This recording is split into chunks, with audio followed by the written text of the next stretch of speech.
Hello and welcome to Show Up, Stand Out online visibility series for entrepreneurs. Today I have a wonderful guest. With me is Rachel Pedersen, beautiful, sensational, bubbly, top social media marketer and worldwide viral sensation. Wow, Rachel, that's amazing.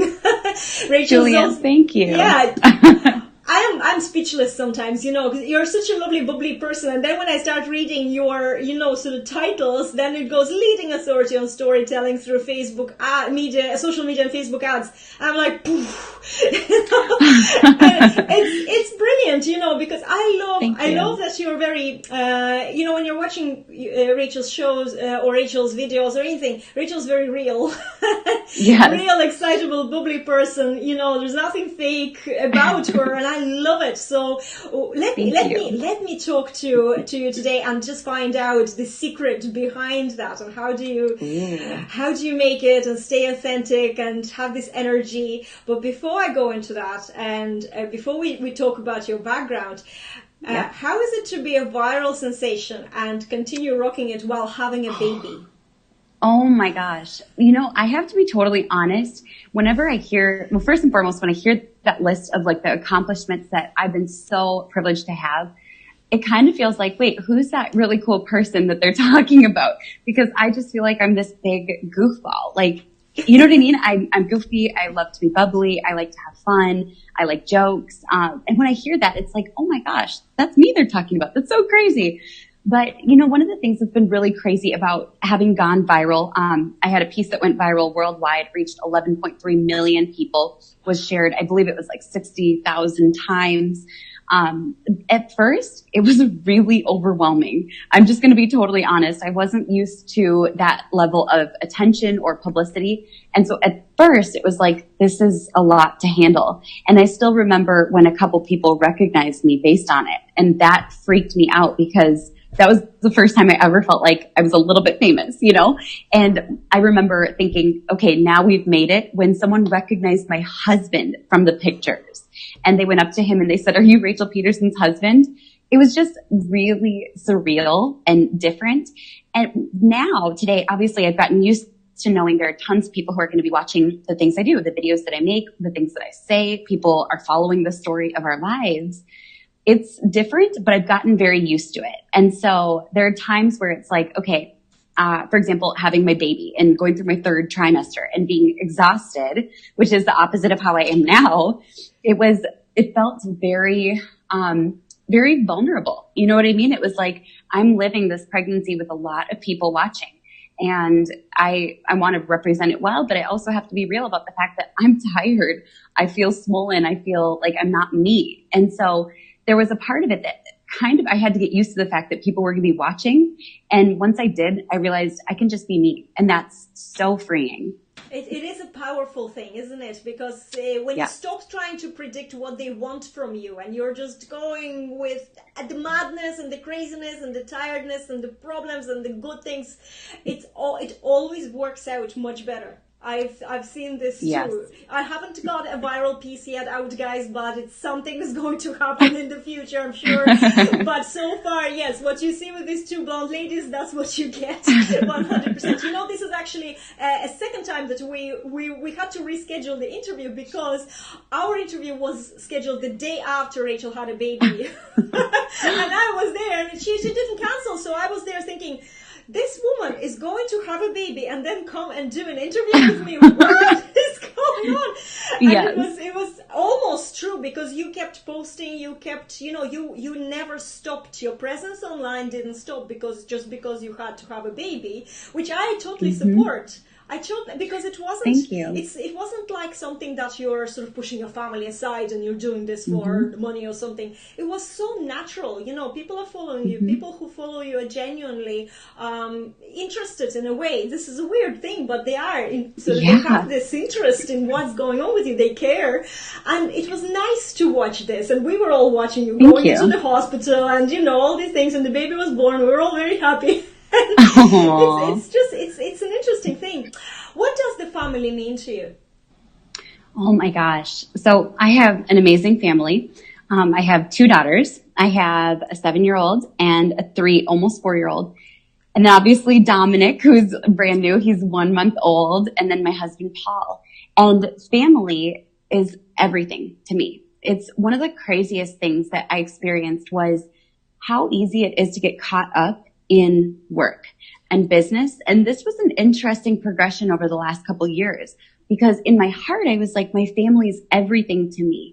But I'll be totally honest. I actually haven't shared this a whole bunch. I've shared it a little bit with some of my, my closest followers, but I almost kind of put them to the side a little bit and started to focus on work because there was this part of me that was like, I'm doing the best thing for my family.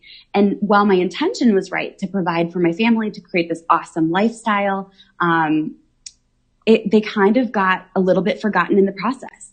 And I realized it when we spent a weekend with the kids after we had Dominic. It was an entire weekend, no touching technology. And at the end of the weekend, my 7-year-old, who's basically like a teenager, she says, this was the best weekend. And she just was raving about it. And I realized they don't care if I build a following. They don't care if we have a big business. They don't care how big our house is.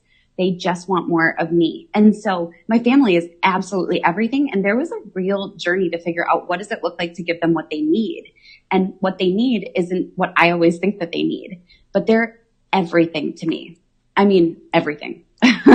It's amazing, but it's true that sometimes, even though I have a much smaller family, I only have one daughter and she's 18, so and I have a husband and a dog. But anyway, so you have to sometimes put yourself first if you are an entrepreneur, and yes. Especially if you're an entrepreneur who is an online marketer, social media marketer. It's an extremely time-consuming thing, and there is no way if you're building a personal brand, mm-hmm. There is no way to delegate that. You can't delegate yourself to anyone. So, and this is something that, I feel you, because I also feel like I sometimes spend a lot of time here. But I think that there is a way to create the balance, and then you spend time, like you just said, take all the technology away and spend time together, and they will remember that too, because they're still very young. Like mine is 18, and sometimes I'm thinking, how much time did I take? Did I give her enough? But hopefully I can make up maybe as an adult friend and with the grandchildren or whatever. God, I don't know what I'm talking about right now. But look, let's talk a little bit about your journey as an entrepreneur. So mm-hmm. How long are you in this business? How long did it take you to create what you have right now? Absolutely. So I will be honest, I'm going to pace because I get really excited when I tell this story. We're at the office today, so I'm like, I'm going to take advantage of the space and walk around. So my journey actually happened really fast. And I think it was something I almost didn't count on. I was sitting there thinking like, there's a chance this might fail. And I didn't really realize there's a chance this might absolutely blow up and succeed. And so from the time that I started to the time I left my 9-to-5, it was 6 months. So I replaced my full income. A couple months later, replaced my husband's income, which is crazy. So I brought him home, which was one of the best decisions that I've ever made. And then from there, actually, we ended up building really quickly and bringing on a team within the first few months after that. And let's see, I think I've been on this journey for just over 2 years. 2.5 years in total, 2 years full time, which that blows my mind still. Do you know what I mean? I didn't expect to build a 7-figure business with a huge following in 2 years. That was so not what I thought. There's always that dream, of course, but I literally didn't realize this could happen this quickly. But it sounds to me that you started doing things that you needed to do at the right time. You didn't wait too long. Like you didn't wait too long to make money, to create a team, because that's where a lot of people get stalled in a way as well. They can't scale up because they're afraid to delegate. Totally. I also see a lot of people spending time on things that don't actually matter until down the road. People have asked me all the time, like, Rachel, why do you have kind of like a basic logo? How come you don't have tons of professional headshots? I mean, at the time that we're recording this, my website is still a very basic funnel, and it drove people crazy because they were like, you need like a real website, and you need this and you need this. And I was like, no, I need to bring in revenue so that it's easy to bring those things on. But those are details. I mean, how many businesses have hideous websites that do millions, or even sometimes times billions. It's kind of crazy. And so for me, it was about focusing on, like you said, the right things. I was like, I need to bring in revenue, bring on a team. The rest is all kind of details that we'll figure out down the road. And so, like I said, it drives people crazy, but I did what I needed to do instead of stalling and focusing on things that really don't move the needle for a while. And what was your background before you started this, or in your 9 to 5? Were you a social media manager? So if we actually go back, it all started when I was a hairstylist. Despite my hair being kind of crazy, it's really long though. It's like, look at this, it's down to my waist. Cause I take very good care of it, make sure it's healthy. So I was a hairstylist, a colorist in Minneapolis, Minnesota. I did the best blondes in the world. I was the best blonder. I gave people the best highlights. I loved it. But one of the things I accidentally honed in on during that time was how to use social media to build my clientele. I didn't know exactly what it was. I just knew that when I posted pictures online, people messaged me and wanted to get their hair done. And so during that time, someone came to me and said, could you help me with my social media? So I helped her with her social media. And suddenly I made this really big pivot. There are a few pivots, I think, in life that are so key. And when you hone in on this is a decision where I need to make it quickly, and you do, it's so rewarding. So I pivoted and went straight into marketing with no degree, no experience, just applied for jobs at agencies, and miraculously I was hired by one. And so even though I have a little bit of a background in marketing, it was my own self-taught marketing in this 9 to 5 where I figured things out with Google and YouTube. So. But that's how it happens most of the time, because a lot of time when you do a degree in marketing, you study techniques that work for larger in a traditional marketing, for larger corporations, not for small marketing companies, not for solopreneurs or something. So you have to figure out things so much on your own anyway. I went through that, so I wouldn't have spent time doing my degrees if I knew that I'd have to do everything on my own and just try and figure out, because it's all about like when you see how it works, suddenly it makes sense. Yes. That's when you have it. Then you can implement much more through that channel, isn't it? Isn't that the case? So interesting. You were talking about your thing is Facebook ads, isn't it? That's where you're mostly in the Facebook ads. I am mostly in organic part, right? It's all about organic engagement with me. So my interesting question then, not my interesting question, I hope it's interesting, but how do you generate better leads with Facebook ads? Because I spend a lot of money on Facebook ads with completely no return on an investment, because I'm not an expert and I don't know what I'm doing. But how do you generate better ones? So I'm going to go back just one step real fast, because this is funny and most people don't know this. My background was in organic social media. So I started doing completely organic, and that was where I actually unlocked the power of Facebook ads. Because when you spend a lot of time on social media, as you know, you figure out what works, what engages people, what gets people to comment, like, share, engage, get excited. And so it was through organic social media that I understood what might work with Facebook advertising. And so when I dove into Facebook ads, I was like, this is really easy. It's like I'm creating a social post and people don't realize it's an ad, and then just putting money behind it and so many more people see it. So for me, it felt really like a natural transition. But when it comes to generating leads, first and foremost, I'm a huge fan of testing the market. So testing your offer, your funnel, your products in organic channels. I'm a huge fan of testing it there first. If it converts organically, that's a sign that it's time to start ramping things up with Facebook ads. That was a huge step in the process. But another thing is understanding what your audience really loves, hates, admires, what they desire, what keeps them up at night. And Facebook ads aren't just about trying to get like the lead. As you know, it's all about so much more than that. It's about nurturing and building relationships. So how can I, every time I create an ad, I think, how can I convey to this person that I understand them? How can I create messaging and creative that add to their life and, pique curiosity, that get them excited? And that process of really understanding the psychographics behind the target market that you want to reach, that made it so much easier to target people with Facebook ads. But we do a really deep dive into markets, into their interests, into what they're following, because I find sometimes we get so professional with Facebook ads. It's easy to just create a professional Facebook ad, when the reality is that's not how most people talk. Most people talk like how you and I do and how you probably post on social media. And it is so social media, so people get social here and they actually hate this, when it's too businessy, too professional. Yes. They don't like it. They don't consume it very well. Has to be a conversation. Oh, absolutely. I have one client right now, and we actually put a bunch of unicorn emojis into her copy because I know that that's what the language that her market speaks. And for the last few days, she's been getting less than 50-cent leads in her market because it doesn't feel like an advertisement. It doesn't feel like sales. It feels like, oh, this woman just spoke to my soul. She's using unicorns in her copy. This is amazing. And that's a part of the process, really understanding the language that your market speaks. So the bottom line is, guys, get honed in on your ideal client. It works in everything, whether it's organic, Facebook ads, anything. If you don't know who your ideal client is, if you don't know what language they use, if you don't know all these details, if you don't intimately know what are they like, it's very difficult to market, but it's much easier when you do. And it's really enjoyable as well, because usually you can connect to these people on a personal level. So you're enjoying actually communicating with them. Okay, well, look, before I let you go, I have another question for you. And I heard you talking about this one hidden funnel that you use that guaranteed to work every time.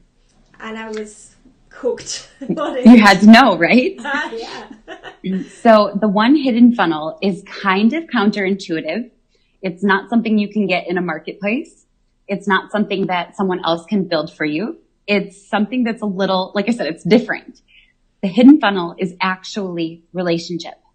The relationship funnel is this idea that versus just going straight for the sale, if you build relationships with people and continue to foster those relationships, suddenly they will run up your value ladder. Not that it's all about sales, but sales help to, make your business go round, keep your life going, keep you able to inspire and educate.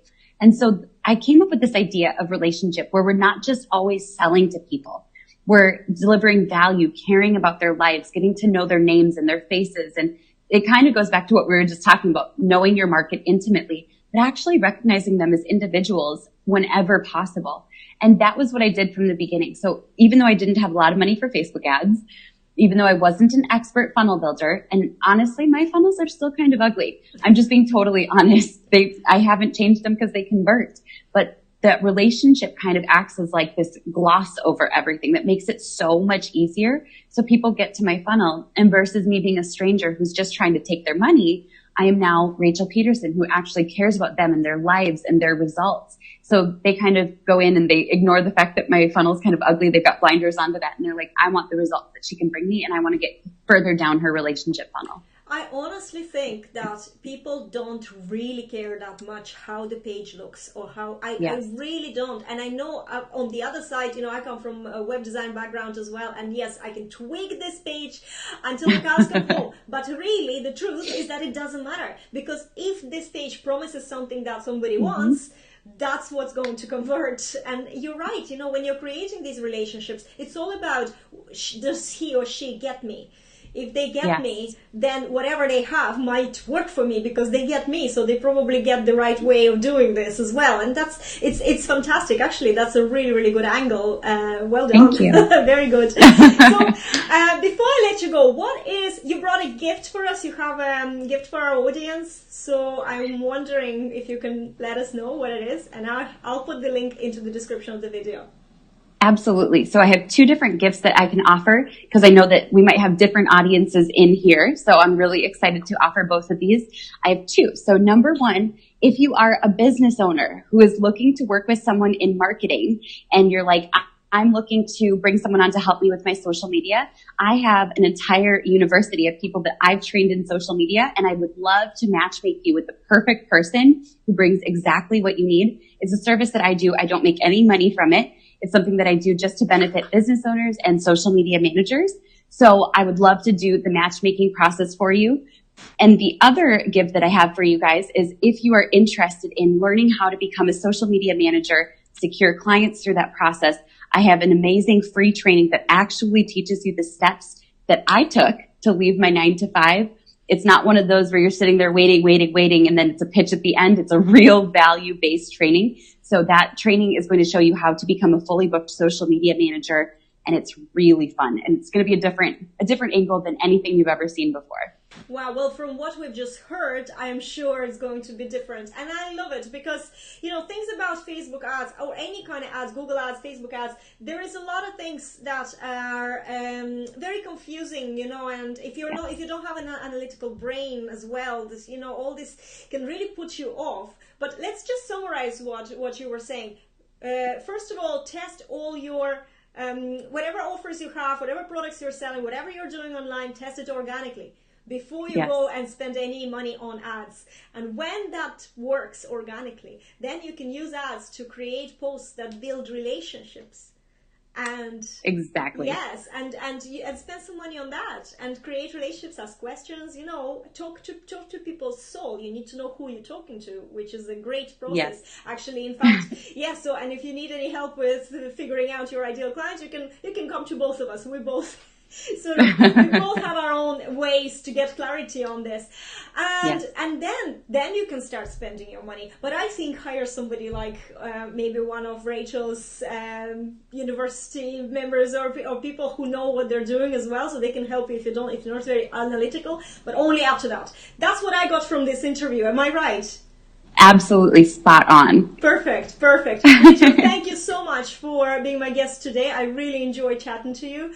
And guys, thank you so much for watching. If you found there's any value in, and I'm sure there's loads, please hit share and share it with the world, share it with other people, and let us know if you have any questions. We'll get back to you and answer.